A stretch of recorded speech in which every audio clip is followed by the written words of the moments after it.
I will give you the word so you can speak and ask your question. Okay, so having said that, so hi Ken, and welcome to, well, virtual Brazil, I guess. It's much nicer than Rio, Brazil at the moment, so, I mean, no COVID on the internet. And so it's a pleasure to have you here. This is organized by the group Linhas from the Rural Federal University of Rio de Janeiro, in which we are interviewing and having presentations by different people who study medievalism, both in Brazil and outside of Brazil. Medievalism is a very new topic here. Academic studies of it are just appearing over the last couple of years, so it's a we're treading very new ground at the moment. So it's very interesting to see perspectives from people all over the world, like Louise from Australia and things like that. So just ask you a few questions about yourself first. So what can you tell us, Ken, about your academic and scholarly formation? Like you're graduated in history and also a doctorate in history, right? Right. So I have my PhD in history from Fordham University in New York, and it is I did that went back to school in 2005, and I graduated in 2010 after I had done some years previously a master's degree at Boston University. It was a very strange path for me to take because I'm a Jewish kid from Brooklyn. And so it was, I was supposed to become a doctor or a lawyer, but for whatever reason, I kind of fell in love with medieval things. But in addition to my academic interest, I also kind of fell in love really through pop culture, like 1980s swords and sorcery films, heavy metal videos, whatever.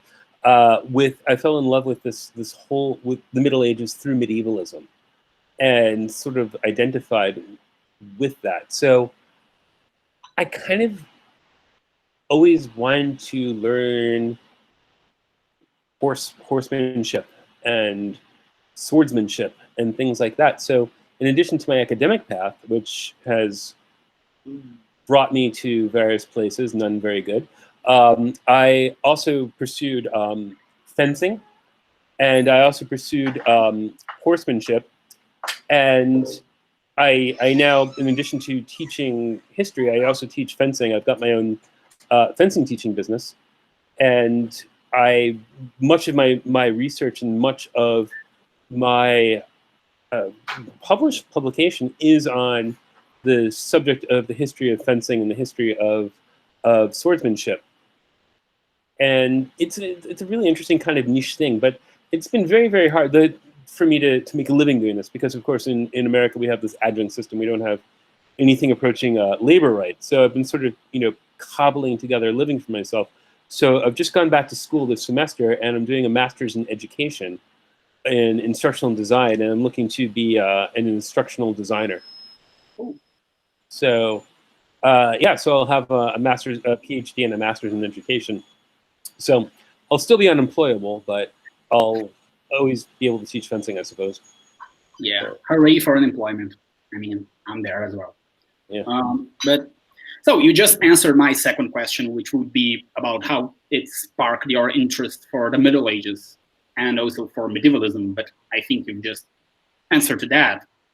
But it made me wonder a bit. How is the perspective of being, like you've mentioned, a Jewish kid from Brooklyn, and diving inside this medieval communities? Because, I'm an atheist today, but I grew in a Catholic family, and well, medievalism, at least some kinds of medievalism, can be very Christian. So I wonder, how does that work? It's definitely strange. So I keep thinking about what my creative writing professor, Carleen Polite, said to me when I told her I was into this organization, the Society for Creative Anachronism, that I'll be talking about in my talk. And she said, "Why are you interested in that white stuff?" So this idea of the Middle Ages is something that is very Anglo, right? In America, when we say white, we mean we mean Anglo, right? Obviously, things have completely different connotations in Brazil. And we mustn't take American ideas of race and transpose them on Brazil, because Brazil is a different culture. But it kind of ignoring that too, because in the same way, I'm also very assimilated, right? And American Jews, lots of us are very assimilated. But there's also this idea of like, can we see ourselves? And then also like looking at Jewish history, and actually there were a lot of fencing masters who were Jewish. It was not a reputable job to have. So there's actually, if I do want to, as I've looked deeper into it, there was actually a lot of Jews who did do this. But on the other hand, there's also the play acting aspect of it, because I first got interested in this. I mean, to get a little more psychologically deep about myself, I was a very fat and very nerdy and very out of shape kid. And this whole medieval warrior thing for me was a way to, it's a power fantasy. And I'll be honest and say it was also to some degree eroticized, right? Isn't in this the idea of the knight wins the lady and things like that. So in a way, as a fantasy, because it's a fantasy, it doesn't really matter that I'm Jewish, right? Yeah. It doesn't matter. So I can have this sort of dual identity. No, that's really interesting. And you just, while we're talking, I was wondering something. You've mentioned being assimilated. Is there any type of mainstream Jewish medievalism? Interestingly enough, there are a lot of famous Jewish medieval historians. Norman Cohn comes to mind. Richard Landis was at Boston University. Tom Glick, one of my mentors at Boston University. That there are a lot of Jewish people who got into the Middle Ages, and I think that there is this desire to become, this desire to belong, this desire to belong to the dominant Anglo culture in America, which did identify itself very, very medievally. So I am really, yeah, that's there. It's not that much of a contradiction. And also, in medievalist groups, Jewish people, and also people of color in general, as we term them in America, people who of a Latino or African American ancestry, are represented to a much greater extent, I think, than in academic medievalism. No, academic word is usually very segregated, to say the very least about it, but we can get to that later. Yeah. But yeah, so interesting. And I think it makes a lot of sense, this idea of belonging to a dominant culture, and you called it Anglo, but I would call it European here in Brazil, to European past. I think much of the need people have nowadays to have a medieval past, because just you said about the US, we don't have a medieval past here in Brazil. But some people will insist on that, and I think it has much to do with belonging to a dominant power, to kind of almost inverting the colonial paradigm to like, oh, I am descendant from the dominator, not the dominated. But I digress. Well, so not to mention the Catholic Church is such a powerful cultural force. Oh, sorry? Not to mention in Brazil, the Catholic Church is such a powerful, cultural force. Yeah, like, I mean, majority of the population is Catholic, and also a major political force nowadays are the charismatic, are the okay, later disagrees with something. But here in Brazil, the charismatic Protestants are a major political force nowadays. Oh, really? Yeah, I would argue that they are more relevant than the Catholics politically, because they're growing very fast, and they have many seats in Congress, so they can change the results of elections very easily. But that also reflects in medievalism, because we have Protestant medievalism very easily. We have Protestant Templars here in Brazil. That's a very fun phenomenon. But also, you mentioned. I'm learning a lot from the comments. I didn't realize that, this fundamentalist Protestant, that this was such a power in Brazil as it is in the U.S. That these are major backers of Trump too. So Anyway. The same thing for Bolsonaro. It's very much the same fan base, I would say. He's backed. Don't get me wrong. There are many Catholic sectors who also back him, and he has a strong presence amongst Catholics as well. But the Protestants, they are the political power right now. We call it the evangelic coalition in politics. And well, there are Catholics in the evangelic coalition, but it's called evangelic coalition for a reason, because the Catholics are just not the majority there. The real power, political power, is with the Protestants right now. Not to say the Catholics, again, are not powerful, because they are still the major religion in the country. So it's a very chaotic religion scenario here now, like Christians versus Christians. But just changing the subject abruptly, we can go back to religion. But you said you do most of your research on medieval fencing and fighting. So I guess everyone here, or almost everyone here, has a background in history.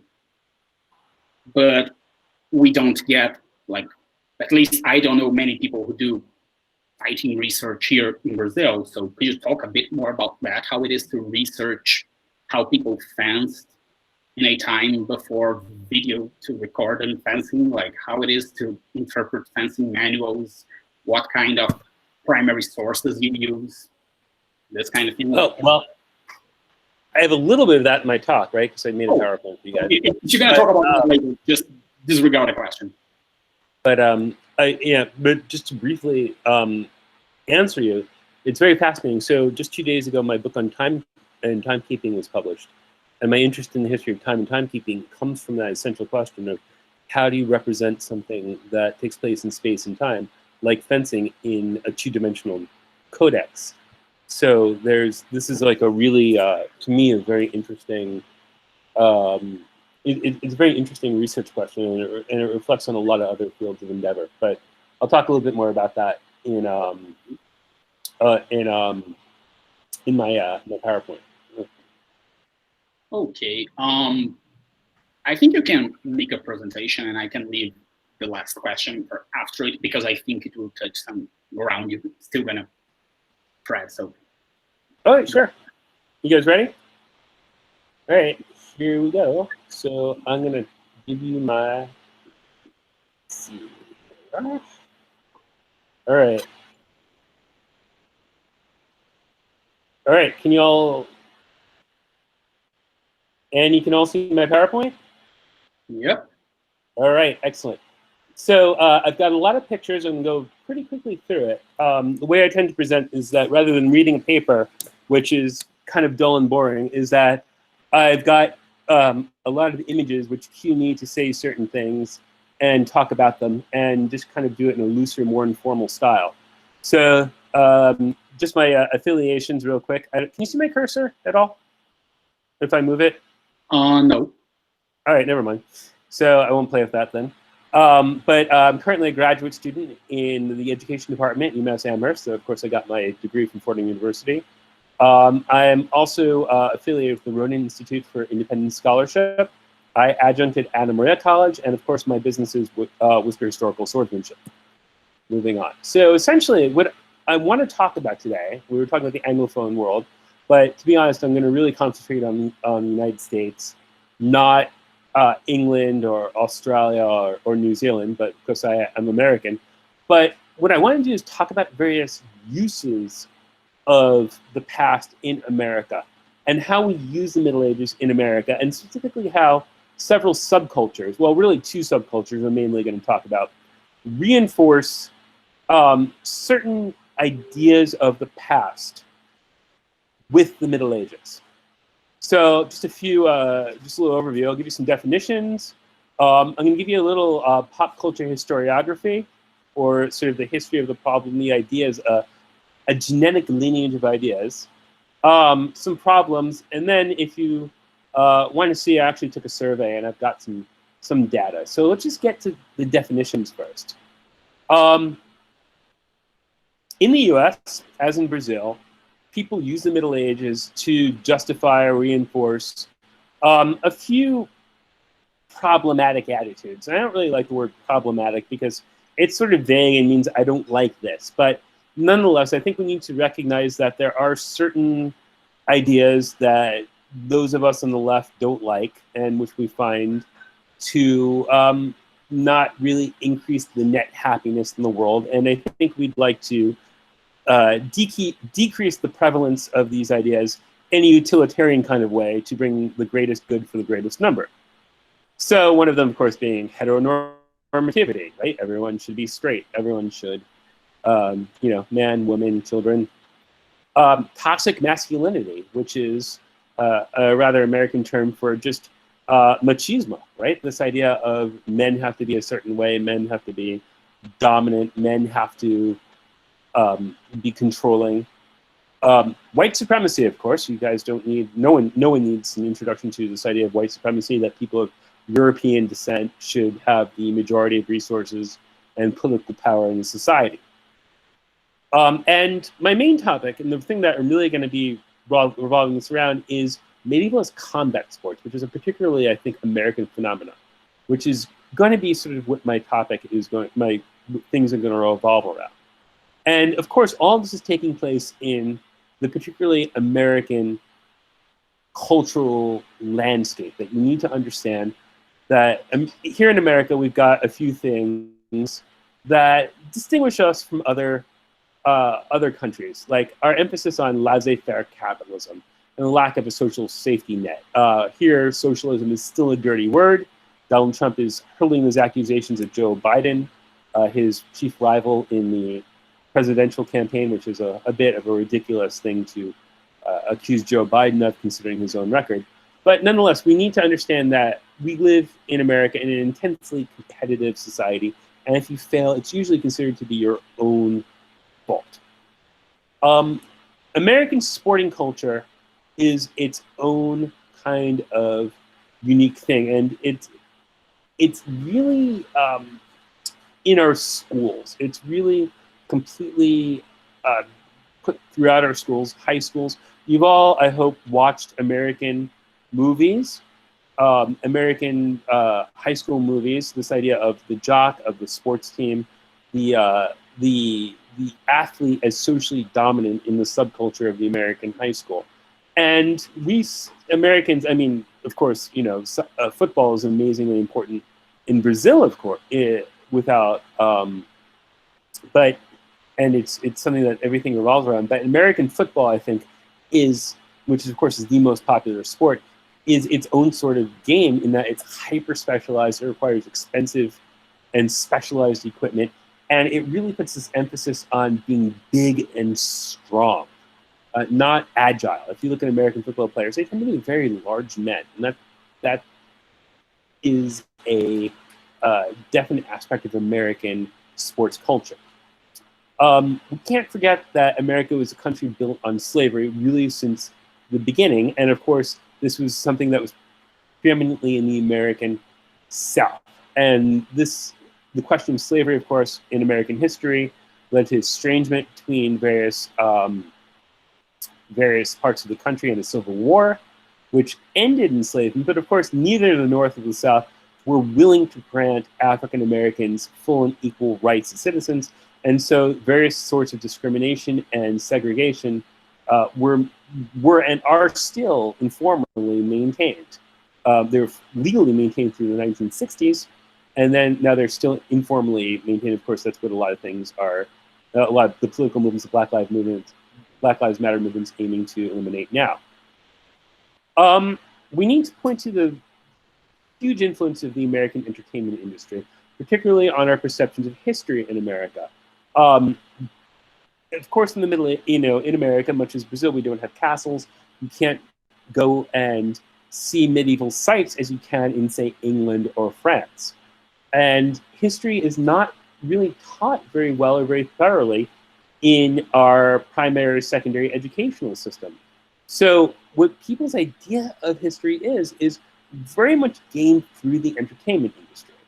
And finally, the last thing about America is that you need to realize is that we are a very alienated society in which traditional communities, the town, are have been destroyed, right? We live in suburban tract homes, we live in large anonymous cities, that we don't really have a sense of togetherness and solidarity, which is very important, I believe, to human well-being as other countries do. And this is I think this alienation, this individualism, right? This individualism and this individual competitiveness is a very, very American sociological phenomenon. Anyway, this is not the place for me to talk about American sociology because so much has been written about that. And of course, there's a lot of good books. But it's important, I think, to realize that all these medievalisms that I'm going to talk about are taking place in the American landscape. So what are these subcultures I'm talking about? Well, the first one I want to talk about is something called the Society for Creative Anachronism, or the SCA. These two gentlemen in the picture are engaging in a form of stick fighting. They have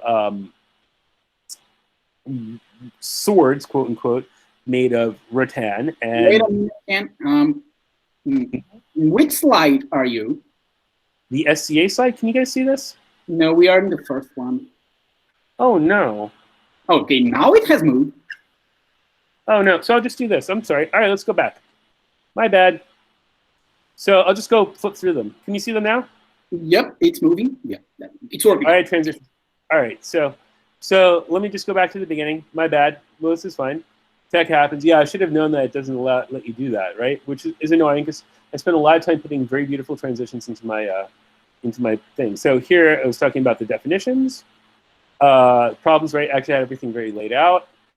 And then everything I said, right, I put here as a bullet point. You guys can see the bullet points. And yes. Medieval combat sports, and I was talking about the American landscape. So just to review, right? Laissez-faire capitalism, lack of safety net, individualism, place of sport in America, history of enslavement and racial discrimination, the entertainment industry, much more important than other sorts of forms of history learning, and the decline of traditional communities.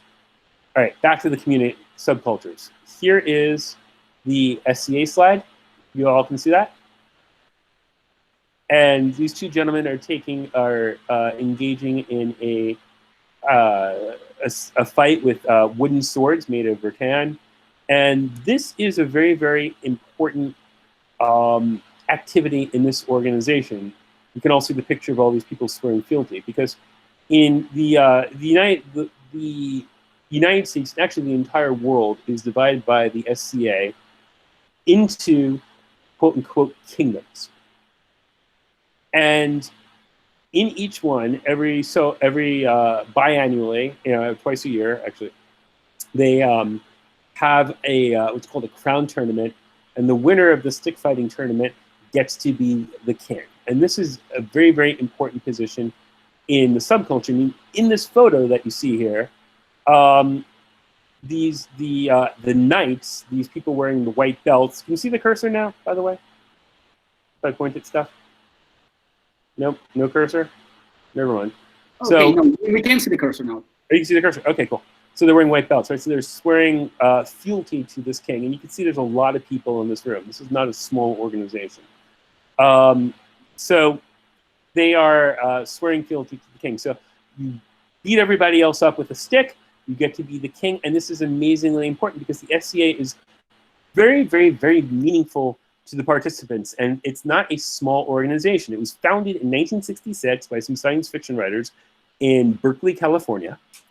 It was incorporated as a non-profit corporation in 1968, and it quickly spread throughout the entire United States, and also it's in Europe, it's in Australia. It's biggest, though, in the United States. And we're talking about 28,000 members, plus a lot more casual participants. Big events can reach 10,000 people or more. We're not talking here about a small event. And it's based off this king game, though, where the king is the ruler, is the sort of, and it's almost always a man, right? And he picks a consort who's almost always a woman. They've changed it so it can be same-sex couples now, which means that it's in fact two men who may not, and often are not, romantically involved. But it can at least be in, nominally same-sex consorts. And from them comes all the prestige, all the reward, right? Everything is based around this, what my friend Michael Kramer calls the king game. This idea of the strongest wins the rulership in the organization and the most preeminent social position by right of combat, and all recognition and awards come from them. And this subculture is amazingly important. I cannot overstate how important this is to their participants. Some even put their kingdom as their workplace on Facebook, which has led to all sorts of problems for the organization when people post hateful things.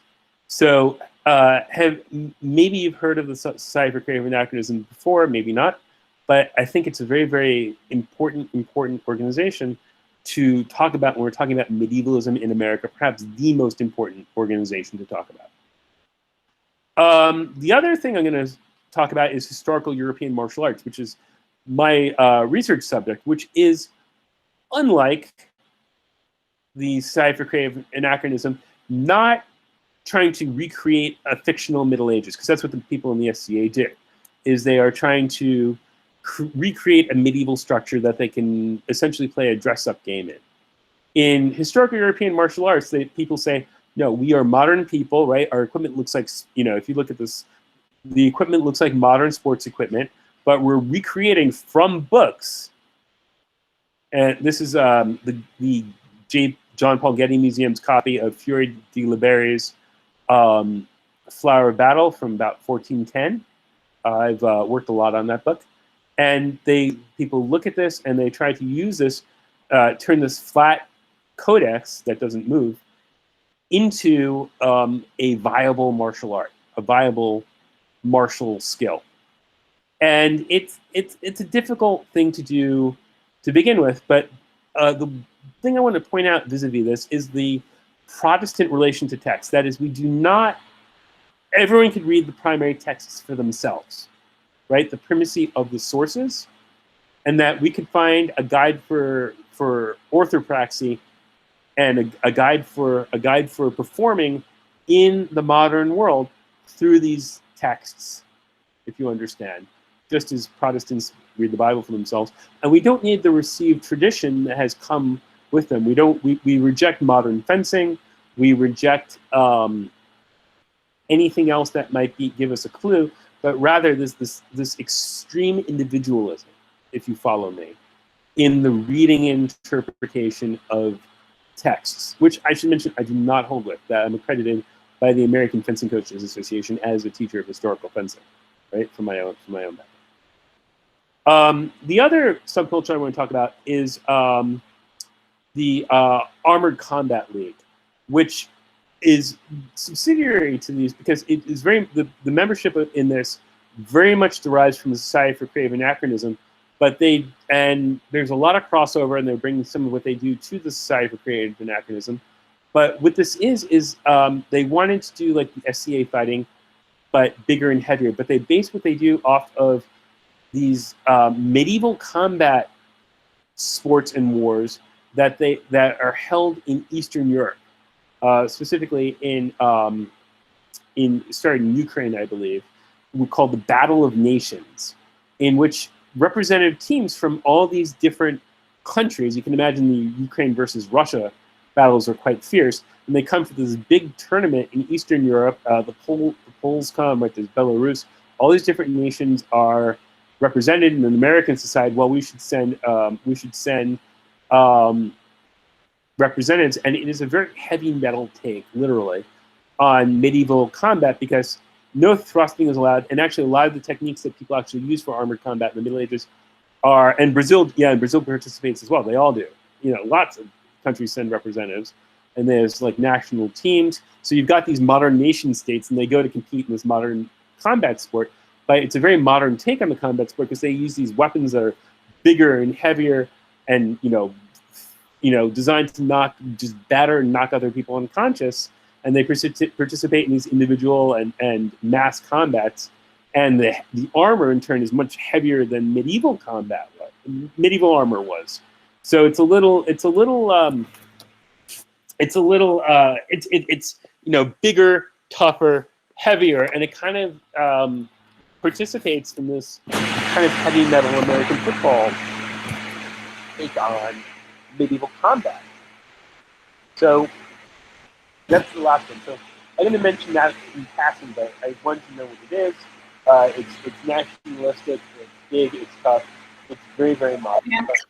Your audio just got very bad. Could you please repeat it? My audio got that? Yeah, there's a noise in the background. We can't hear you very well. Can you hear me a little better now? Is it better now? Yeah, that's better. Yeah, I just moved around a little bit. I just shifted, so that may be why. Okay, this is much better. Okay, good. Yeah. All right, thank you. All right, so you heard what I was saying about the Battle of Nations and all that, right? Okay, good. The noise is back. Okay, the noise is back? Mm-hmm. I may have been covering my microphone. How's this? Yeah, it's better. Oh, I must have put my hand on my microphone without meaning to. Okay, that's good. So you can hear me now? Yep, perfectly. Okay, brilliant. So I want to point out that I'm a medieval nerd par excellence, right? I joust, I do combat. That's me in my armor. I'm the horse in my tattoo that they didn't put on the poster for the talk. That's Nemesis, right? So I am not innocent or a disinterested observer here.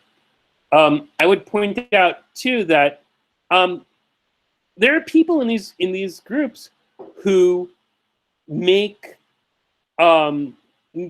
problematic statements who I'm friends with, right? I count these people as my friends. Like, I talk to them, right? I don't agree with them. I argue with them a lot. But I still associate with them because they're part of these organizations. And if I'm going to do this pastime, then they're people I associate with, right? I don't believe in canceling people. I believe in arguing with people and making them see the light. That's my own personal philosophy. But a friend of mine, for instance, posted this on Facebook. If you, just to fill you in with this is Alexandria Ocasio-Cortez, and this is Ilhan Omar. They're two representatives in the U.S. House of Representatives, and she says, "Oh my God, I love what you sis. I love what you've done with the place." Right? Omar represents Minneapolis. She's saying that she's, if you know anything about Omar, she is Muslim in Somalia, and she's saying that, oh, she made Minneapolis look like Somalia as a failed state. So this kind of hits really touches everything, right? Xenophobia, Islamophobia, it's pretty sexist, anti-Black Lives Matter, because this is after, the riots in Minneapolis after a police killing. So it kind of hits everything. And a friend of mine shared this, and I kind of explained to him why this was not a good idea. And a bunch of people, swore to boycott his business after this. And I said, look, you really need to, shut up now and stop, doubling down on what you said there, and just kind of realize, why people were hurt by what you posted, right? So I didn't agree with what he said. I didn't say it was okay. I said, listen, I see how you can see the humor in this, but you also need to understand why this is offensive, and let me talk you through this, because that's how we can't simply write people out. These people, right? They're not going to disappear. We can't just we can't vote them off the island like the American show Survivor, right? They're still going to be in society, so we need to talk to them, or at least some of us need to talk to them and say, listen, here's why that's not a good idea and that's not funny. So as I present these things, I want you to realize that, particularly if you're watching this on YouTube, or if you're tuning in from the internet, I want you to realize that these people, the people I'm talking about, and people I'm critiquing here are my friends too, okay? And I don't agree with them, but I will still talk to them and argue with them as to why they're wrong, okay? So, and I don't consider myself to be better than them. So let's go to the popular historiography, right, from there. And sort of the ideas that are inherent in these subcultures. And of course, here we have Conan the Barbarian. Oops, sorry. So we've got Conan the Barbarian, right? He could be on a Sepultura album cover, with some skulls and, you know, nude women at his feet, you know, male power fantasy, kind of medieval. But this idea of the Middle Ages, in Victoria Cooper's words, I keep quoting Victoria Cooper because she put it very well in a presentation at Kalamazoo some years ago, that the Middle Ages can, for many people, certainly for me as a young man, for me still, be seen as a world that is gritty, white, male, and powerful, right? When Louise was interviewing me, like I said, this was for me the appeal of the Middle Ages, right? I am not a nerdy, fat Jewish kid. I want to be a medieval warrior. I want to be virile and powerful. But this is also a problem, right? It's a space where whiteness can be anchored. It's a happy history of a world free of multiculturalism and white guilt. And therein lies the problem, okay? And then, of course, we have the particular problem of America in that, well, you know, here's an American reenactment, and these men are dressing as Confederates, right? And it's not just that somebody has to be the bad guys in Civil War reenactments, but people actively portray the Southern cause as something, as the lost cause, as something that is romantic, right? In America, we have a long, long history of rewriting history to be less difficult than it actually was, right? That we need to, people don't want to deal with the fact, well, yeah, we participate in a racist system, right? The problem is that when people, for instance, Peter Carmichael, professor of history at Gettysburg College, in the Wall Street Journal in 2013, back in 2013, said that, you know, this is an unfortunate distraction for learning history. People should not be reenacting the Confederacy. There was a big, big outcry because people are invested emotionally in this hobby. If you get what I'm saying. So it's very difficult to make this case. Okay. Meanwhile, in the Middle Ages, people like to locate. This is a quote from Edgerton Castle's Schools and Masters of Fence from 1898. It's a very Victorian view of medieval fighting and medieval combat. This idea that the rough, untutored fighting of the Middle Ages represented faithfully the reign of brute force in social life as well as politics. This idea, medieval fighting was brutal, right? It was about being strong, virile, masculine. And of course, Edgerton Castle meant this in a negative way because he was a Victorian and he was living in the best, most progressed time. And just as Europeans deserved to take over the rest of the world because they're most progressed and they were the best, you know, so too was his time the best. But conversely, in America, we look at the Middle Ages like, oh no, this was great, right? Because here's a good chart that I made that the Middle Ages, right? The Middle Ages are associated with being, it's heavier, it's stronger, it's robust, it's enduring, it's masculine, it's combative, it's free and it's authentic. Whereas, you know, the Renaissance or later times, it's lighter, it's weaker, it's effeminate, it's fragile, yielding, sportive, constrained, and artificial. So essentially, we think with the past. When people are thinking with the past, they're thinking with the past in that the past is better in that it lacks the faults of modernity, right? There's this dichotomous thinking, if you all follow me, okay? Everyone still on board? Okay. And this has been used in a variety of ways. This is just, this is from a Ritterlich Waffenspiel, or knightly weapon play, or from 1935, which was written by I can't remember his name, but he was the, Wilhelm Fabricius, I'm sorry. Wilhelm Fabricius, he was a Nazi, obviously. But this was, you know, good Volkish stuff for the German children to do. Same way, Ada Brun Hofmeier, she wrote From Medieval Sword to Renaissance Rapier. She essentially saw weapons and weapon play as being dependent on racial characteristics, that the rapier was more Latin, right? And of course the Latins are more effeminate, weaker, etc., than the manly Northern Europeans. So enough about her, right? Let's see how this plays out, because I'm talking at great length and it's dinner time. Let's see how this plays out with the in the Society for Creative Anachronism. So this is a essay from Argot magazine. What happens if you're a woman who tries to do this SEA stick fighting?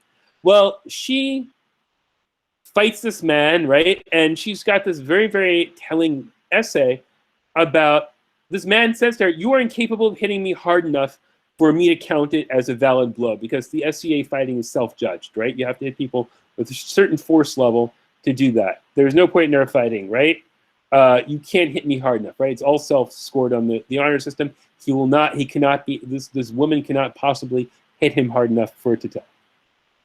And then she talks about she's emotionally affected by this. She cries, etc. And she wonders, what's wrong with me that I can't be confident? Well, the idea is that, one, there's no women's league, and two, whereas every other organized sport in the universe, of course, has women's and men's divisions. But the other thing is that, well, you should be able to overcome this if you're only good enough. It's a very American attitude, right? Very American attitude. If you're just good enough, right? And then, right? And then the sport is not equal. It strives to me, but it's really a boys' club, right? It's really a boys' club. And et cetera. Oh, and not to mention, she mentions the jealousy and stuff about the and how she's socially excluded as a female fighter. Another example. So this is something I wrote about in Public Medievalist. You can read it for yourself. In that, in California, our state, which is now on fire, there was someone who was crowned as king, and they had this investiture ceremony, like I showed you the photo before. And as it turned out earlier, his wife had worn this. This is technically called a horsehead swastika. It doesn't really look like a swastika unless I point it out. I actually saw this pinwheel shape. I saw it's examples are found in Anglo-Saxon tombs. One's found in Sutton Hoo. But she was wearing this, and someone came up to her and said, "You can't wear that. That is a swastika." And there was this whole argument about it. But the thing is that the people who get to be king, who are the biggest and strongest, tend to have a sense of privilege. And so when they did the investiture, they came out and they wore this reproduction of, it was actually a grave find from Norway, which the Nazis, by the way, were very interested in, which had swastikas on it. And I don't know if it had these Hegel runes, these HH runes on it, but it's got some HH runes there, which of course stands for Hail Hitler. So they wore this this Nazi this swastika garment, right? For this public ceremony. They didn't wear it when everyone swore fealty, but they posed in photos with it later. And there are other places who did this. And remember, the SCA is incorporated, right? There's a board of directors. There's like a real world component. And they made these two people step down and stop being king and queen. And my friend Mike Kramer wrote that, and people were so upset about this. They were so upset that the king and queen had to step down for wearing swastikas, because this destroyed the romantic ideal of the SCA of the king and queen. And their people are so invested in this that they were willing to overlook this. They were like, this was bad, right? But we still, not everybody was, right? A lot of us were really angry and really offended. I mean, but so many people were upset because it destroyed this romantic ideal, right? Their rightful king and hero was taken, right? They'll get over it because no one died, but those who buy into the dream in the SCA subculture were devastated. Mike was very correct about this. And the board of directors, the BOD, issued, a statement about this. And this really began a big, long-term soul searching for the organization. But meanwhile, let's watch a video. This is a a video that my, so in 2018, I go to the Penzig War, this big 10,000 person thing in Pennsylvania. And what should I see for sale there? But, well, let's look at the video, shall we? You guys see the video? Okay. And my girlfriend's going, yeah, I took that video.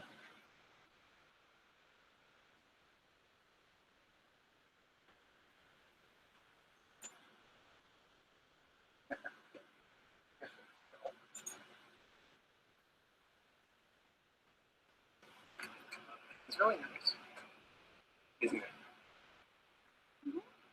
You all see that? Can you zoom in more?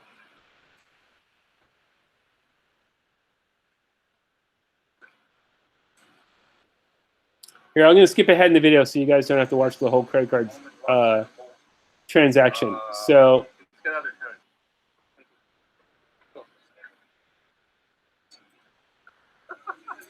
thanks for taking the video, honey. So we're here at Penzig War, and for sale in the merchant booth was this, which, as the gentleman explained, does have many connotations in many cultures. But I would argue that in a modern context in the 21st century, and you'll notice that I'm not wearing medieval garb, I'm wearing mundane clothes, that this is really unacceptable. It's going the other direction from the Nazis, the way the Nazis used it. But as we call, Stuyvesant calls a Schrodinger's medievalism as something that this is, you know, this is the dead cat of the Schrodinger's medievalisms. That if someone were inclined to be alt-right, and I don't want to name and shame the gentleman there because he seems, you know, a crotchety of. All right, can you guys hear me again? And did you hear the video? Does that work? Okay, good. Yep. So we found that, right? We found the swastika, and I took it and I destroyed it. Actually, being Jewish, I'm somewhat offended by that. And of course, he defended this, but oh well, you know, it means a lot of things, a lot of cultures. But the guy had a Norse themed booth, right? You know, very Aryan culture.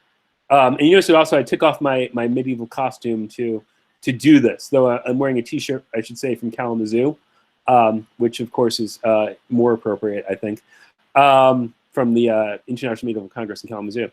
But this you know, it's a fig leaf that's going the wrong way. He was clearly doing this to be a shit kicker. And I'm sure if I had said, oh yes, and he said also it tends to annoy certain people to me earlier when I saw it before. I didn't know what to do about this, and I thought about it, and I went and I bought it, and I did this video, and then I destroyed it. So this was, and then I got a lot of, because there's activist groups in the SCA who are trying to get rid of the alt-right people in the SCA.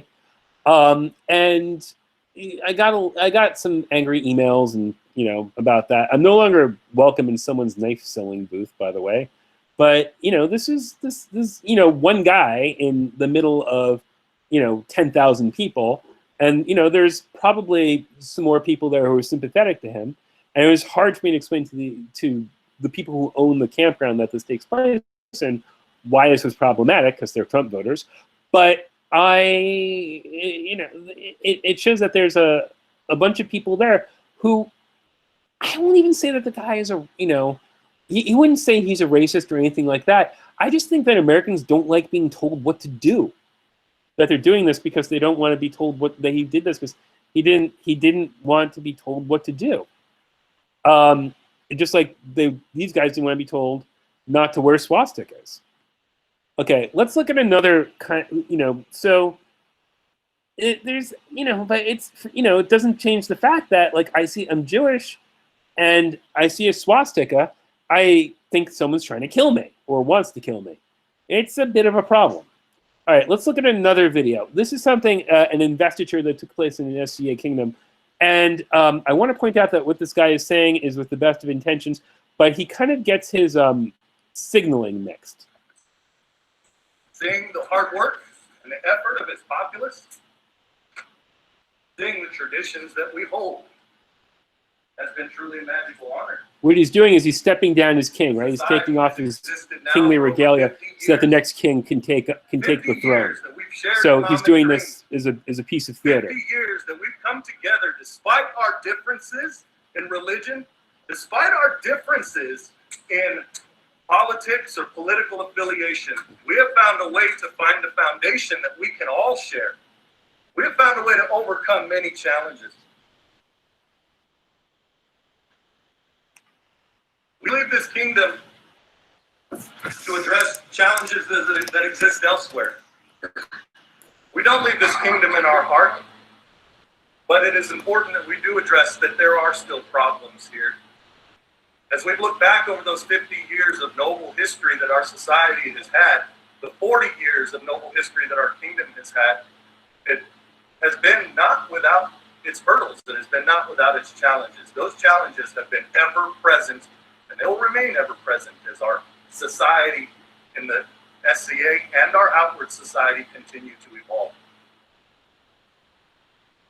We have just celebrated 40 years of our wonderful kingdom, a place we call home.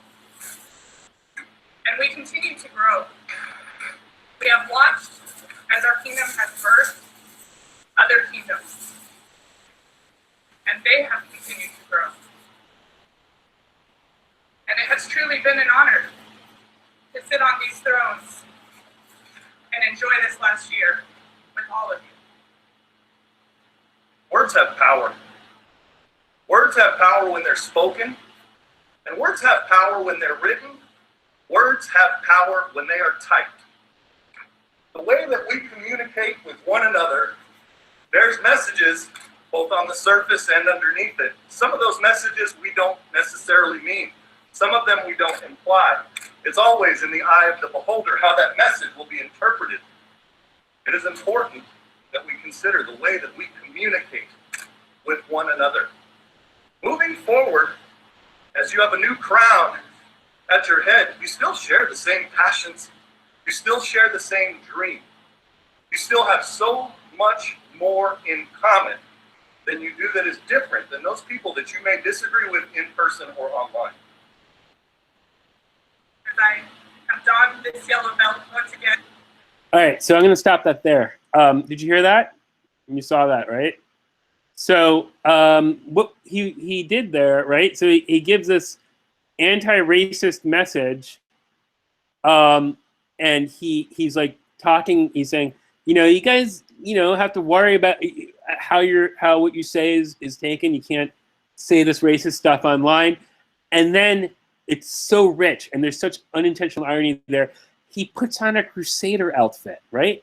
He's going on crusade, and he puts on crusader clothes, unaware that for many people, right, the Templars are a symbol of hate, and that a lot of alt-right groups appropriate the Templars, right? Not to mention in Brazil, right? So that's a pretty it's this sort of richness and this sort of duality. Okay, so that happened in 2018. There's other stuff too that's been happening. I got to mention Alex Cooley. Alex Cooley is from Florida. He is I call him a super duke because in the SCA, after you win crown tournament twice, your reign as king twice, you become a duke, right? So you become a SCA noble, you become a duke. And he had not just only had a Byzantine religious ceremony at his coronation, which is against the SCA rules, but he also made out and out racist comments on Facebook,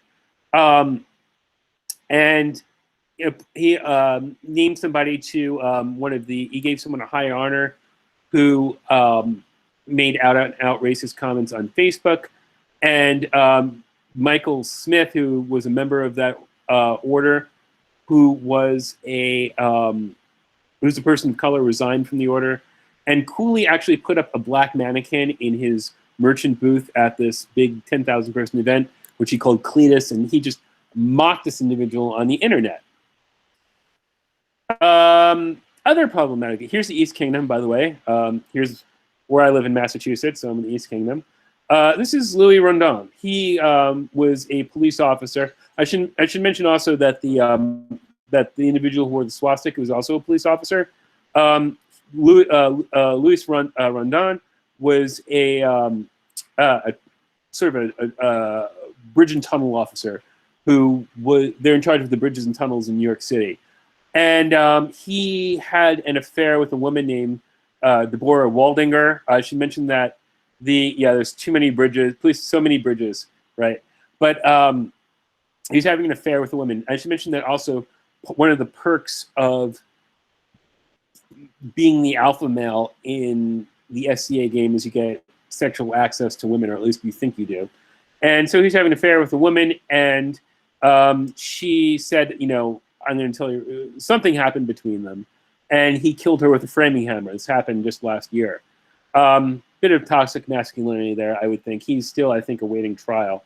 And he actually flew to California for an SCA event that he wasn't scheduled to go to, so he fled the state, and then he was arrested there, and the evidence is very bad. This was very, very emotionally disturbing to, well, everybody, not to mention that COVID hit at the same time. Perhaps even more so than the swastika is that the guy who is supposedly the leader of the organization was arrested for murder, for murdering his mistress.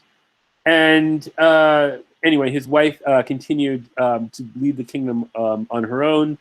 She did a marvelous job, including doing it through COVID. And currently, we in the East Kingdom, we've got actually 2 men who are sitting on the throne.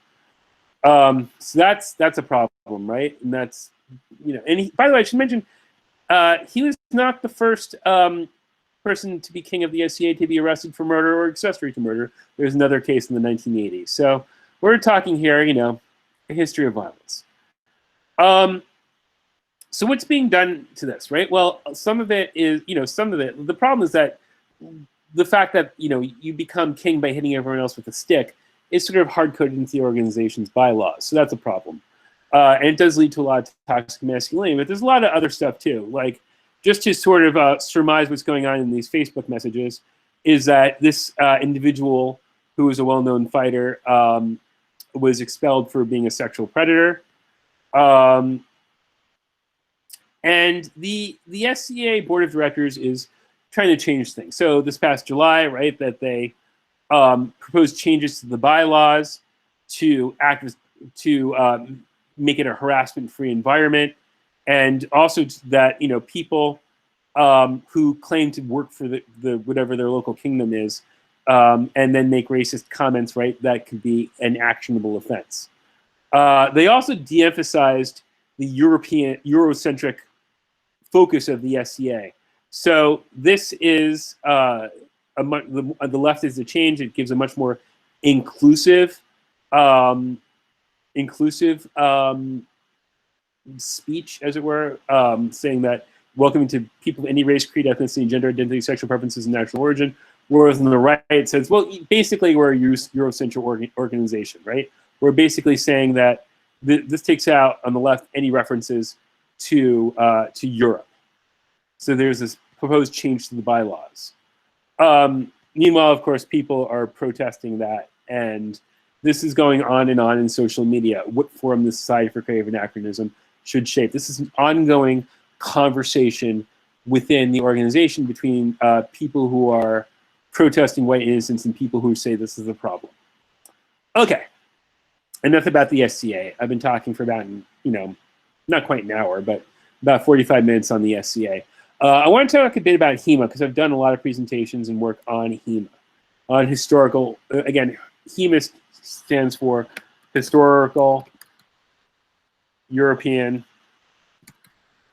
Martial Arts. And I think it's the European part, which is the problematic thing, because, well, let's go to the slide. Here's Terry Brown, right? In 1997, he publishes this book called English Martial Arts. Terry Brown, to everything I know about him, I've never met the gentleman, but he is a fine person, not at all anybody who, to my knowledge, has ever made any sort of problematic comment or anything like that. But when one reads English martial arts, right, is this martial arts that originated in England, or martial arts for English people? Who are these martial arts for, right? So how, I'm not saying that he's a nativist, but I'm saying that one could easily see how this might be read by someone of nativist tendencies, not to mention that one of the primary sources for English martial arts, George Silver, was himself like an arch-nativist back in the Elizabethan day who hated them Italians and Italian ways of fencing. Another example, this is Ivar Hafskord, the runic martial arts, right? This idea, he kind of made this up out of whole cloth. It's basically Aikido, I believe. But he's not really considered part of his idea, this Stav idea, is not really considered to be the mainstream HEMA because it's not based on sources. This is his own sort of neo-pagan mysticism coupled with, runic martial arts. Don't even get me started. But runes, right? Runes are problematic because neo-Nazis and imperialists, people, not imperialists, but Odinists, a lot of Volkish people appropriate this stuff, right? So he's married to a Japanese woman. I do not know, I don't believe in any way this guy to be a racist. He's just kind of interested in Norse and Viking culture. Fair enough, he's Norwegian. Though he's based in the UK now. But the thing is that, how can this be read and this be used? Let's go to the more directly problematic. This is a Messer, which means a knife, of course, in German, which was it's sort of a machete-like weapon, which a lot of people are into fighting with in HEMA. And this is a HEMA jacket. It's a heavy fencing jacket. And on the back is an Operation Werewolf patch. For those who don't know, Operation Werewolf was the Nazi resistance movement after the fall of the Third Reich. And it is a sort of modern men's rights activist, manly kind of biker gang thing. And so we're directly associated this manly European martial arts with, well, neo-fascism. Another example, this guy, Nicolas Bergeron, he's from Quebec. He quite evidently involved in fascist activity in Quebec and white supremacist activity. And he had this, obviously, affinity for historical martial arts. He managed to make himself into kind of a big name in Quebecois martial arts. And he's since been banned from participation in that community on the basis of his alt-right activities. But obviously, the appeal is obvious.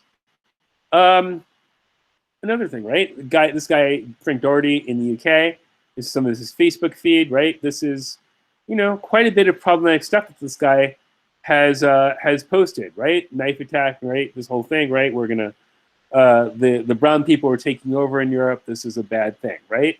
This is a comment made to me by a friend of mine who studies historical Persian martial arts. Because, oh, by the way, have I mentioned the problem with historical European martial arts is that a lot of people are interested in historical African martial arts and historical Middle Eastern martial arts, right? And historical Chinese and Japanese martial arts have been around for, well, forever. So, we have to recognize it's really, as my friend Guy Windsor says, it's really a historical martial arts movement, and only some of it is European. And that people who do other forms of martial arts that are interested in Zulu martial arts have for a long time been coming to HEMA events and been teaching there and things like that. But a lot of people want to keep this European exclusive. Just some other images, right? Oh, by the way, I'm also a member of the HEMA Alliance. This is the big, big organization in America is the HEMA Alliance. This is from the ironmarch.org, right? This is a white supremacist website. Oh yeah, a lot of people who are into white supremacy are into historical European martial arts. Here I think is from, this is from Stormfront, I believe, right?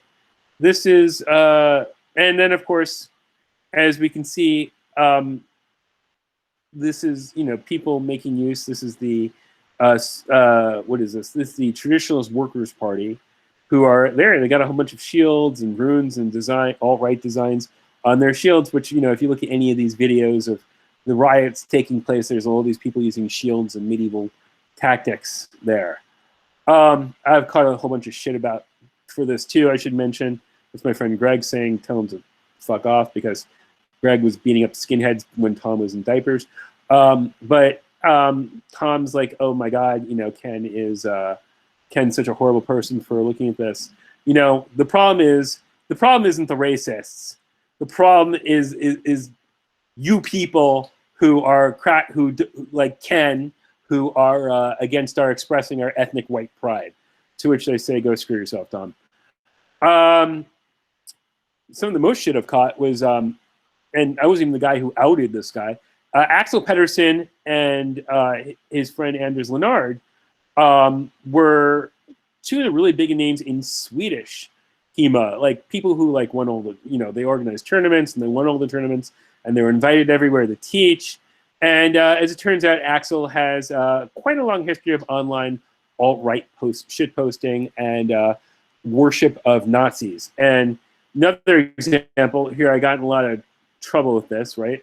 Anders posted a picture of his son holding Jack Donovan's The Way of Men. If you don't know, and oh, it's just funny. Like my 2-year-old was holding a book called The Way of Men. But if you know who Jack Donovan is, he's ironically gay, alt-right American writer. This is a bit of a dog whistle, right?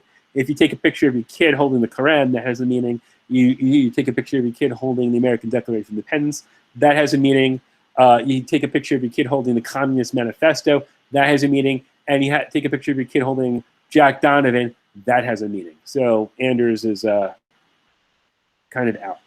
So Night Fight. There was actually a TV show in America. I could show you the video for the intro, but basically they took this extreme fighting, Americans beating the crap out of each other with big heavy weapons to the extreme. It's medieval, it's brutal, we want to make each other feel pain, etc. But I want to come to the great granddaddy, right? Brings us to one of the first big name people in HEMA, John Clements, who in many ways is one of the guys who really got this whole thing started. And in fact, the HEMA Alliance, which is the biggest American, sort of the umbrella or American organization, but of course we don't recognize it as at the federal level, and my school is not a member of the HEMA Alliance. But he was one of the first big people to popularize this, and he started the Association for Renaissance Martial Arts, and HEMA Alliance, split off from that and became the thing. But he's in the Rolodex of the History Channel because he makes for good TV, and he was one of the judges for this Night Fight show. But the thing is that John Clements has this long history, and I'll just give you some quotes here, which you can read for yourself. Of white supremacy, right? The West produced all these different things, right? Unlike those squalid, suffering regions of the globe that did not embrace reason, science, and individual rights, the West achieved its unprecedented wealth, health, comfort, freedom, etc., because of its cultural values. And of course, Western martial arts are part of those values. So of course, we should all be interested in these things, right? The West is the best. Martial arts are simply not subjects about gender, race, whatever come in, right? And of course, people like that deplore people like me who take a critical eye and look at these things with the eye of critical race theory and say, well, this is highly problematic. Well, now that I've made you puke a little bit in your mouth, let me just give you something a little sweet to end on. And I'm gonna, because I've been talking forever and I have a sore throat and it's getting past dinner time here, I don't think I'm gonna go into the data I collected, but I just want to point out that there are many people who are in the HEMA community, in the SCA, who are virulently against all this stuff and who are showing awareness of it and are going against it, right? So here is the HEMA racism tracker, right? Outing these people who showed these tendencies. Fighters Against Racism Forum, right? Where people who are against that. Certainly there's a lot of HEMA fighters of color. Here's the SCA Inclusion, Diversity, and Equity group, where people, organize to make the SCA a better, more inclusive place. So just want to end on that kind of more positive note. And then I made this, I did do an online survey, right? Which just gave you, I got about 650 responses to an online survey, just trying to ascertain people's attitudes and things like that. It wasn't very good. It wasn't overseen by an institutional review board. but maybe I can present that another time. But basically, just to give you the long and short without boring you with a bunch of data, because obviously I was giving you more narrative stuff here, because of course we all love narratives and we hate data because data is boring. But just to go through the data about, let's see, I'll just go to my conclusion piece here. Medieval recreationism sees itself as an overly tolerant place. Very few people will say, I am a racist. About 10–15% of the people who responded can be characterized as hard right, but implicit attitudes and also rejection of white guilt are very common. About maybe half of that population. So that's kind of what it looks like in America today in these popular medieval groups. So with that being said, I think I've spoken long enough. Can you all hopefully see me? I'm kind of lying down on the couch. I think that instead of me boring you more and losing more audience, honey, I just spilled my Coke. Could you bring a paper towel? Maybe we should proceed to questions, and if I could provide them, I will attempt to provide answers. All right. Thank you very much for the, I would say, enlightening paper. Again, it's a fascinating topic, and one we don't see often studied or presented, let's say, in a systematic way. We see a lot of people talking about, how medieval communities can be racist and how they can be not racist as well, but we don't see this systematized so often. So it's a very interesting perspective, especially from someone who's talking from the inside as well. We get a lot of outside experience only, and well, that can be a problem sometimes. But so before opening to Q&A, actually, due to the time, I think just open to Q&A. So if anyone has a question, just say in the chat you have a question, and we'll form a line. And meanwhile, I have like a very quick question for you, Ken. Actually, it's not a quick question. My questions are never quick because I have a problem with being quick. So I find it very interesting, like that you mentioned this idea of the American self-made man and, well, meritocracy when translated to a medieval fantasy word.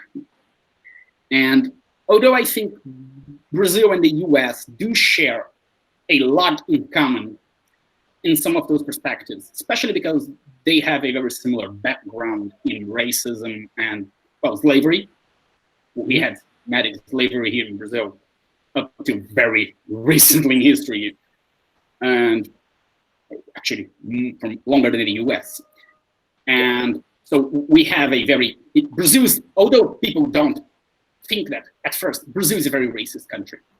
And people tend to forget it outside of Brazil because, well, we are not white outside of Brazil for many people.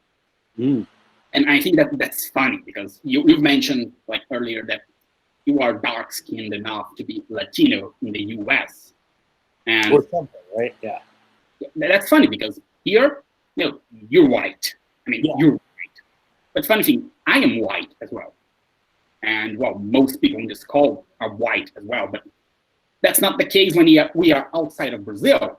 But outside of Brazil is one reality. Inside of Brazil is another reality. And people who in the US might be people of color, when they are in Brazil, here, they would be white, and they would have the same white treatment and white power desires as someone who grew in the US being, well, white there. So we have a very racist structure in Brazil. And the thing with our racism is it was never as legalized as in the US. I mean, it was not illegal to be racist, but we never had like Jim Crow laws, for example. So people tend to forget racism in Brazil a lot more by repeating the old fallacy of the multicultural country where black and white live in harmony. And, well, that's a lie.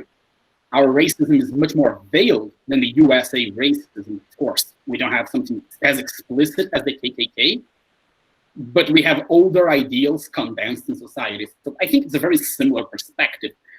However, one thing that is different here, I think the meritocracy discourse is very strong here, but it's for sure stronger than the US, like the land of opportunity.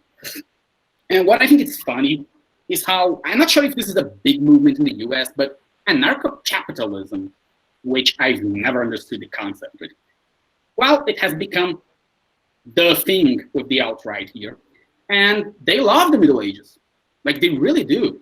We have some pseudo-celebrities internet celebrities who are anarcho-capitalists, and they use lots of medieval symbols. There's a famous video of one of those guys, a YouTuber, Paulo Cobos, in a protest, and is wearing a jumpsuit with a Templar cross and a plastic sword. And then he raises his sword and he said, "I come from the 13th century to fight the communists." And that's just crazy. But anarcho-capitalism... We have somebody in Cleveland, actually, he's fighting Antifa. And he's crazy. Oh. He is crazy. I've met him.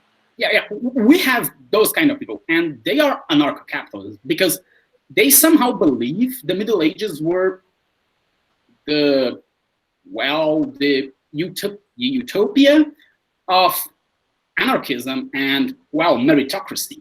And, well, if you study medieval history, you know meritocracy had little to do with the Middle Ages. Yeah. Not a very meritocratic time. But how do you think that they do this translation of the idea of like a meritocratical monarchy? Because that just sounds crazy for me. How do you have a king who is king by effort? Because that's the antithesis of being a king, right? If you're a king, you're a king by right. It's so American, right? Well, two things, right? Well, first is the cultural relativity of being a person of color. That I am not, in fact, a person of color, despite my skin tone in America, because I am Jewish. Okay, it's based on your background. It's a very complicated thing about who gets to be a person of color, but Jews, we don't get to be people of color.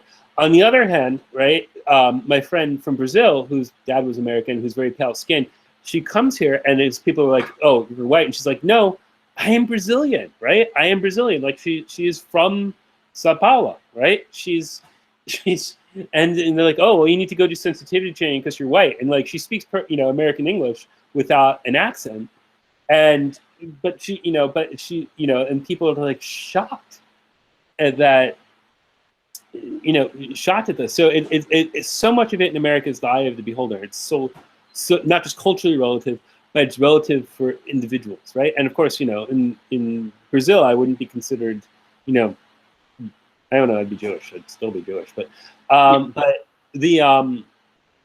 but as for this king by combat, yeah, that is so American, isn't it? It's so fascinating. And then this idea that virtue adheres to you because you've won, right? Why? And don't forget, we elected Donald Trump, and Donald Trump's whole thing is, "I am a winner. I won at business. We're gonna win, right? We're winners. I am successful. I am the self-made man." And that because he's and he makes this argument that because this is so, because I have prevailed, that I am bulletproof. And it's so ridiculous. And it's very American, I think, in a lot of ways. Yeah, but it's also an export product, right? What? Like, it's a very American thing, maybe. Also, just making a small consideration here. I don't have a problem with calling the U.S. America, but I would just not do it. So it's not American, U.S. United Station, but it's a very United Station thing to talk about, like Donald Trump and this meritocratic monarchy. But at the same time, it's being exported, I think. I think they have it's in Brazil now, and I can see similar things happening everywhere. So if medievalism is somewhat colonized by, Europe, of course, because the Middle Ages are European, at least in the most generalized perception of it, not to say they didn't happen outside of Europe. But the impression I have about political medievalism nowadays, or as I call it, political neo-medievalism, is that it is the Middle Ages according to the US, and how the US has basically, it's taken the place of Europe as the land of the medieval. And because of that, we are seeing different types of values being associated with medieval, which is a much more Protestant way of interpreting the Middle Ages. But at the same time, it still refers to the old world. So it's a very interesting perspective to see it from a decolonial point of view, because the US was a colony, and now it is taking the place of the colonizer while still being colonized, because it's still not their past. They are implanting a foreign past in other countries. So, yeah, I mean, there's a lot to digest there, I think.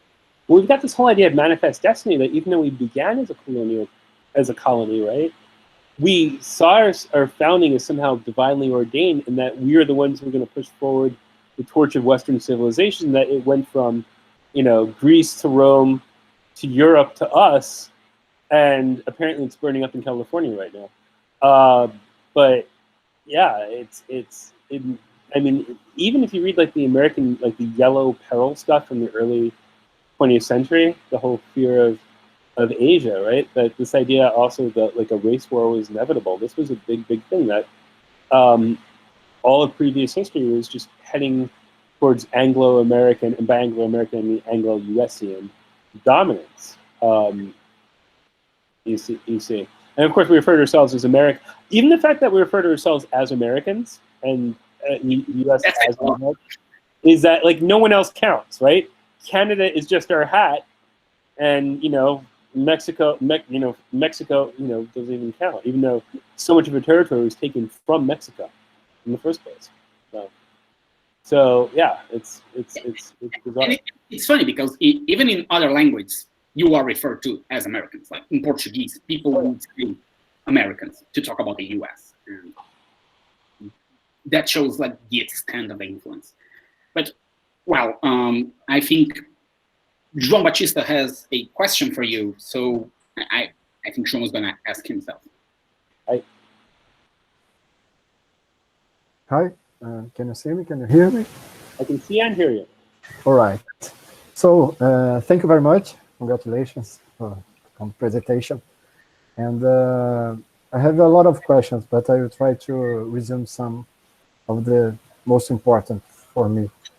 Do you think that some reenactment can wake up some dangerous nationalist or fundamentalist feelings? And in this case, what should be done with this kind of event or reenactment? In your opinion? All right. So I think it's more of an expression of these ideas, and that they take form through the reenactment. So I don't think stopping the reenactments is the right thing to do. I think we should change. We should work to change the attitudes that then become expressed in the reenactment, if that makes sense. That you can't. That it does not work to tell people in the U.S. you cannot do this, because then they just want to do it more. We don't want to wear masks, right? Right. So yeah, we can't really stop that. We can police behavior at the reenactments, but we shouldn't stop the reenactments themselves. We need to change people's minds before we change their behavior. Yes. So in the beginning, we were talking about Game of Thrones and Lord of the Rings, and now we're talking about IMA and Battle of the Nations. In your opinion, why do the Middle Ages continue to fascinate people in the 21st century? What inspired this interest for the Middle Ages?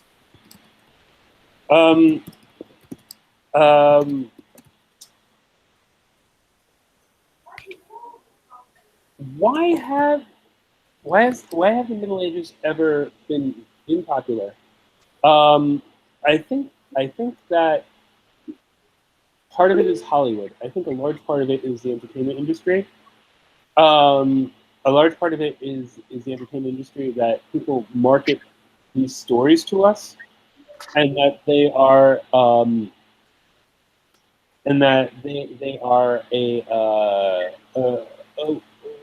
it's romantic, right?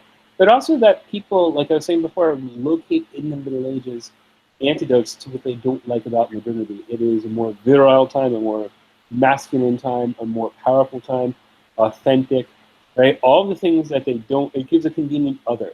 I often say that the Middle Ages are a temporal other in which we can locate things that we like. And I would like to make just a last question. And for you, can this current movement of recreation, reenactment, historical fencing, and others be considered a kind of escape from reality? Or some protests against the excess of technology that dominates the world today? How do you see this? I mean, absolutely. I'm doing my master's in education right now, and learning media and technology, and I keep having arguments that I hate video games, and that we are not in our bodies, that we need to be in our bodies more, and that this not just industrial, but pre-technological way of being, but more, more than that, more than just, just a protest. For me, it was a way to actually connect to reality. That I was a strange kind of Asperger's syndrome, like the strange nerdy kid. And for me, the Middle Ages and studying the Middle Ages and connecting the Middle Ages to other things was a way I connected to reality, to the real world, to the world of ideas and things that matter. Not that the Middle Ages don't matter, but to me, it was that. Okay, so thank you very much again, and congrats. Okay, I will now exert my anti-democratic right as moderator here to skip the line and just add something to João's question for Ken, because João asked you about reenactment, and well, I would ask to double the question about the limits of reenactment, and for that I will go to the extremes, but well, do you think there is a limit to what can be reenacted in a healthy way and what cannot? You just showed the example of the Confederate flag, which, well, I know it's a very topical subject in the US. Lots of people love it, lots of people hate it. And I'm not going to enter into this debate. I don't know enough about it. But how far can reenactment go with, well, basically hate symbols without being problematic in itself? Example, can we reenact World War II? Who would be the Nazis? That is a big and active debate right now, right? This idea, well, are we commemorating or are we reenacting or are we valorizing by doing that? For us, it's the Confederate flag, but yeah, we have Nazi reenactors here too. And I've never run into any in the wild, and I think it's good for them that I haven't. It's probably good for me because I'm not in jail right now, or dead because people have guns here. But the thing is that there definitely need to be limits. That especially for the Middle Ages, what we're talking here is not the real Middle Ages. We're talking a fantasy Middle Ages, and the SCA always bills itself as the Middle Ages as they should have been. It's a fantasy Middle Ages, and so vis-a-vis the Middle Ages, we absolutely can ban Templars. We can ban so many things. We can say this is not good. This is not good. That there gives us so much more to do, so much other things. So yeah. Yeah, because my question is like, how far is the line between a Templar garment being used as, well, to mobilize the idea of European supremacy? I'm not saying it was the case of the video. Again, I don't know the situation very well. But in the case of the protester I mentioned here in Brazil, that is the case. How far is the line between that and the Nazi swastika? And again, if someone was to reenact World War II for, well, any purpose whatsoever, someone would have to be the bad guys, as you said. And should these bad guys be wearing swastikas, or should they be wearing a plain version of the outfit? I know this debate was sparked recently with a video game. I don't recall which, but it was a World War II video game. And, well, the bad guys in the video game are the Nazis, but in multiplayer, half the players would have to be the Nazis. But they were, well, plain Nazis. They had no swastika, no identifiable symbols, just the color and the style of the uniform. So the thing is that, you know, at what point, this is a big and active debate. And Paul Sturtevant on Public Medievalists has this article called Shortening of Medievalism, that a lot of things like Templar crosses, like Celtic crosses, can be ambiguous symbols of white supremacy. But then remember that white supremacists were drinking milk, right, as a symbol too, right? And we can't ban milk. So it does get to be ridiculous. At what point, certainly swastikas are out, right? That's within, you know, living memory or almost living memory. And that's something that is, you know, actively used and that is bad. However, the you know, Templar crosses is, you know, does that, has enough time passed? But then some people say that you know, if it makes the viewer uncomfortable, if it makes people of color feel threatened, then that, you know, that is too much. That is too far. Anything like that. But then it, you know, how far do we have to accommodate anything that might possibly make anyone feel uncomfortable? Okay, and yeah, and as Ron said in the chat, again, wouldn't it be similar to reenacting the colonial period and therefore reenacting slavery, which again is a very problematic topic. I recall a big, well, there was a big backlash here in Brazil a couple of years ago about a place where people would go to live, like, it was a hotel, I think, and you would go there to stay like for a couple of days like you would in the colonial period. So there would be black people there as slaves, and yeah, just let that sink. And also we have a yeah, anyways, I'm digressing here again. But I think it's a very complicated line. And when you mention the symbols like the Celtic Cross or the Templar Cross, I think it's, wow, how does, okay, the Celtic Cross does have many ambiguous meanings, and I do recall a Paul's article in Public Medievalists, also a big moment of self-promotion. Paul will be here next week, so stay tuned. But anyway, however, they do have this ambiguous meaning in specific situations, just like the swastika, as the man in your video argued. Oh, but the swastika has different meanings. Sure, if you go to India, you will see a lot of swastikas, but they are inserted in a cultural place where they make sense disconnected from a Nazi background.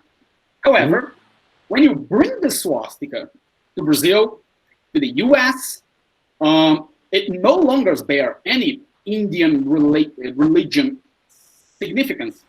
It is now equally relatable to Nazism and to, well, Oriental religions. So it becomes much harder to make this division. And, well, the Celtic Cross, lots of people have it tattooed here in Brazil. And in that restaurant I've mentioned, they actually had a beer tap, which was a Celtic Cross, like made of stainless steel, very big. And, well, from where those people are taking this Celtic Cross? Is it from a, well, ambiguous historical background? Or is it from some outright European supremacist heavy metal band which is using the same symbol? And just to recall everyone here about the recent fight between Brazilians in the internet and the musician Varg, who just called us monkeys. And even though he has a very big like a very big fan base here amongst Brazilian white supremacists, so that's fine. So don't you think the symbols, sure, they can be ambiguous, but when you remove them from their context, they can be interpreted either way. So we should try to avoid using them outside of, well, sure, if you are reenacting the Crusades, okay, use your Templar cross. I still think that's a bit problematic, but okay. But from there to using a jumpsuit with a Templar cross to go to the bakery, isn't that a bit more problematic, to use the term you don't like? That's just it. I think that you're right in that it's completely contextual, and that it's responsible, just like everything else, to use critical thought. In that, if you are at a medieval event, and I've seen African American people dress up as Templars, right? At reenactment events, but if you're at a reenactment event, that's one thing. If you're wearing it to a protest, that's a different thing. And it's completely contextual. The same thing is the Celtic Cross can be a white supremacist symbol, but so many people have Celtic Cross tattoos that not everybody, that you really can't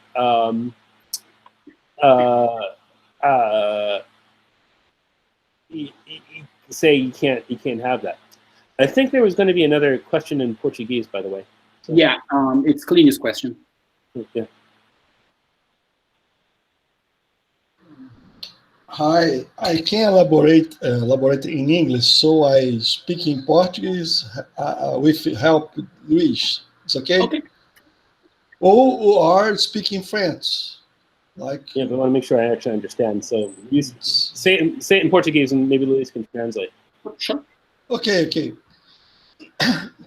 Então, Luiz, na verdade, a minha pergunta é um pouco complicada, porque ela vai elaborar algumas questões. Na verdade, é o seguinte... Fala uma parte ou fala uma parte? Então vamos por partes. A primeira questão diz respeito, a primeira parte diz respeito, assim, esses movimentos que usam, sobretudo, das recreações históricas, essas coisas, a gente tem um problema ambíguo com eles, porque, de um lado, a gente, como intelectual, a gente deve manter a reserva crítica em relação a isso. Por outro, no caso do Ken, ele é uma pessoa que pratica, certo? Então, assim, como lidar... A primeira questão, assim, como lidar com essa reserva crítica de intelectual? Porque, assim, essa postura, e aí é a minha posição pessoal, de simplesmente negar e criticar, também não ajuda, porque, no fato, sim, esses espaços estão sendo ocupados por alguém.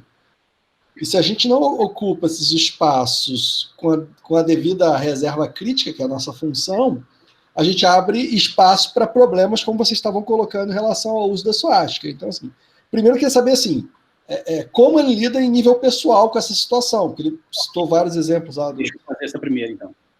Depois eu vou colocar outra. Ok, Ken. Sorry, I am very talkative, but I can't speak English. So this is going to be a long one also, and as you might have realized, we like long questions in Brazil. So I'm going to do it in parts. So the first part of the question is, as academics, we need to have a critical stance when dealing with representations of the past, let's call it, like reenactment or RPG or medieval fairs, of course, because in the end of the day, we are historians and academics. And also, some of us have a personal connection to these things as well. Like I play RPG, you joust and participate in medieval fencing.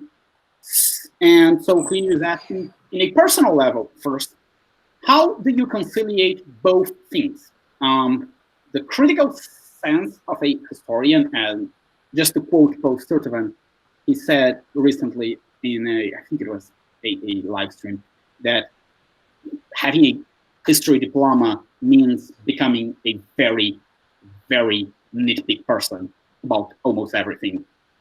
And at the same time, how do you conciliate that with, participating in those reenactments or any other thing you participate? Okay. Let me answer that. Let me answer that first. So I'm a nitpicky person, not because I'm a historian, but because I'm an unhappy person. But do you ask a feminist scholar how do you reconcile being a feminist scholar with being a woman? That, in a sense, how do you reconcile being a scholar of African American studies with being Black?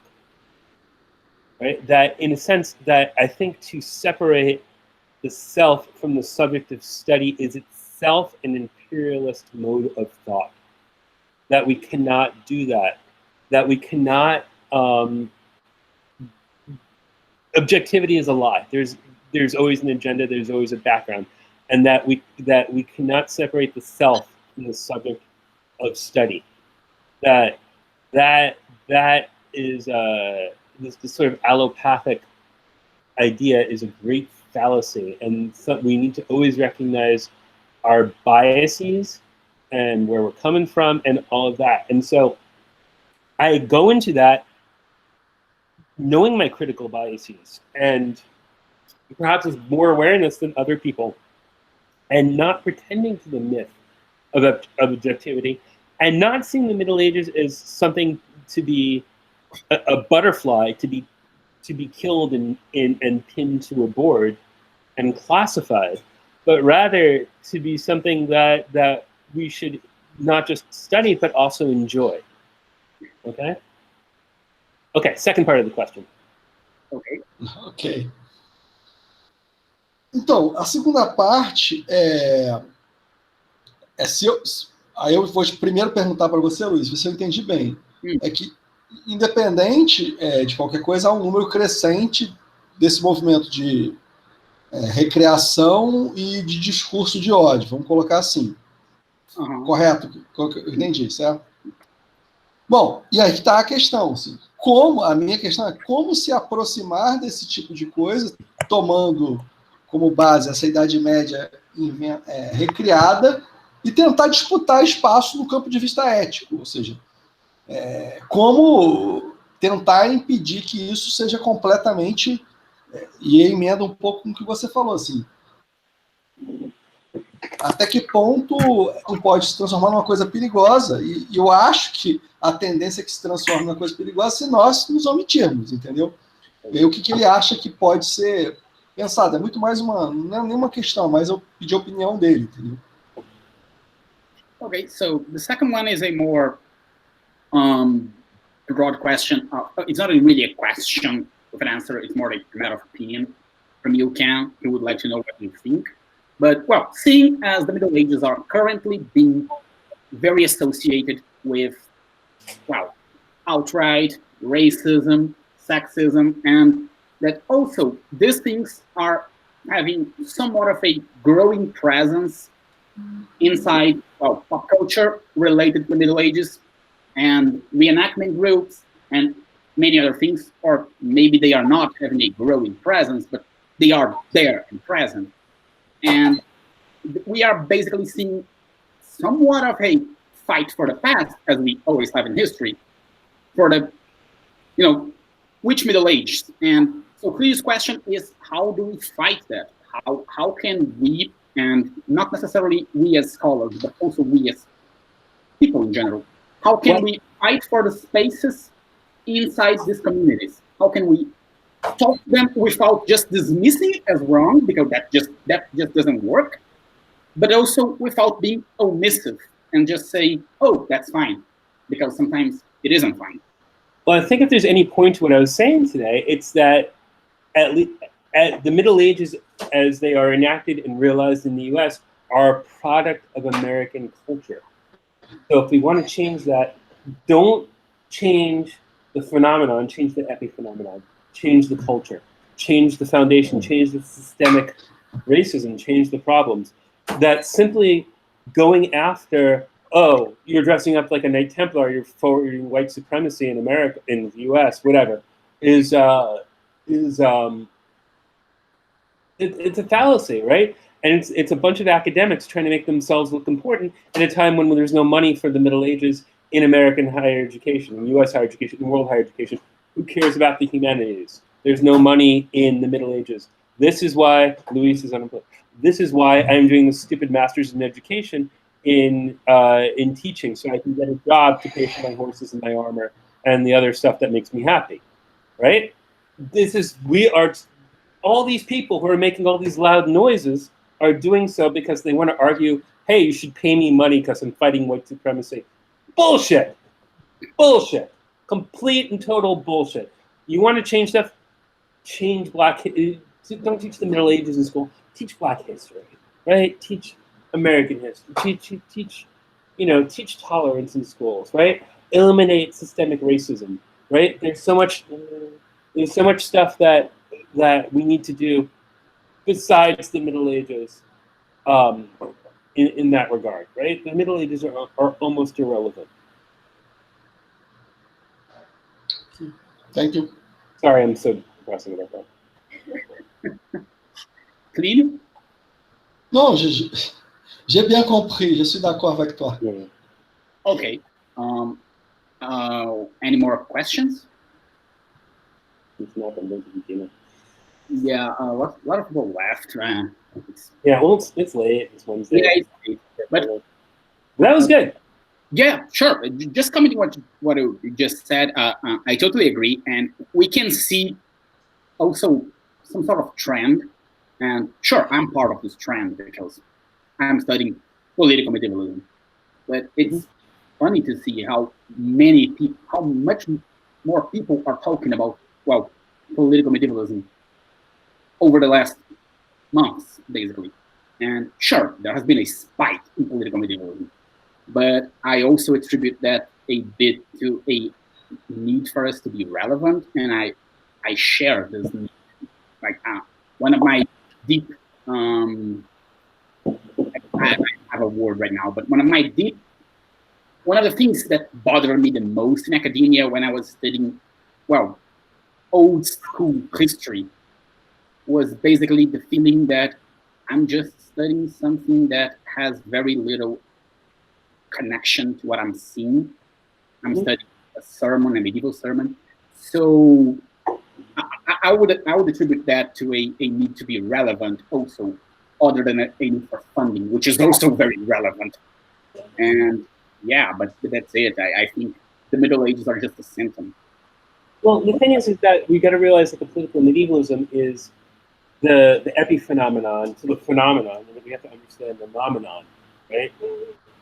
That's with the underpinnings, right? But it doesn't mean that the epiphenomenon is unimportant, because it's fascinating and it's interesting, and it shows just how culture uses the past, which is perennially interesting. But I don't. But yeah, I don't want to. We shouldn't downplay it as something that's worth studying and that's interesting and that's fun to study. But at the same time, I mean, we also need to recognize what it is and what it is. Ja has one last question. Ja, yeah. How long have I practiced historical fencing and reenactment since, and when did I decide to do that? So that's a really good question, because it's actually two different activities. Because I do the historical fencing, which is a very modern activity, and not a recreation. I mean, I never pretend to be a historical person, even when I'm wearing a suit of armor on a horse. I'm still Ken Mondshen, Dr. Ken Mondshen. Right? But I got into the Society for Creative Anachronism when I was 17, and I went to university. So I started doing that then, and then what happened was that I discovered that these historical sources for medieval fencing existed in the 90s. So I started getting interested in that when I was about 19. And started riding horses when I was 19. So I've been doing it for, I'm 45 now, so I've been doing it for a few decades. I've had a little bit of skill in it. But really, it's something like I always was interested in as a kid. Like, I was looking for things like that. And I did, karate and things like that as well. And it's a very, very, very interesting. It's an interesting thing to do, but also it's important that the two they're different contexts, right? And the one, we're doing a medieval thing in a modern context, and the other, we're kind of trying to recreate a medieval atmosphere, if not the actuality of the Middle Ages, if that makes sense.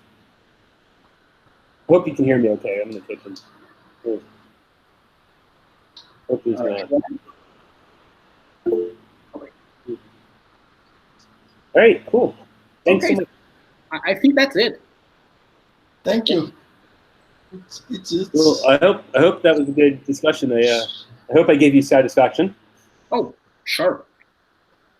oh, sure. It's very intense. Yeah, and I think it's a, let's just say, a very needed discussion, just because, as you mentioned, Yes. this subject has become very topical, but it's usually by people just from the outside pointing, oh, that's, you're using a Templar cross, you are a white supremacist, and that's it. And I think it's a much deeper subject than this simplification. Mm. So thank you very much. Very Thank you very much. Excellent. I shall see you all online soon. Hopefully I'll tune in for the next seminar. So, oh, sorry? I'll tune in for the next one, hopefully. Okay, so the next one will be, for everyone who's here, the next one will be next Wednesday at 3 p.m., if I'm not wrong. And it will be Paul Sturtevant and Amy Kaufman. They will be talking about the Devil's Historian. It will be Yes, less of a presentation, less of a paper, more of a Q&A. So Excellent. that should be very interesting. Cool. I'll tune in. Excellent. All right, well, yeah. Yeah, I think. I guess we'll see her again in ISSM as well. So there is that. well, good night all. Thank you. Thank you. Bye. I'm trying to hit the hang up button, but it doesn't want to hang up. Oh, there it goes.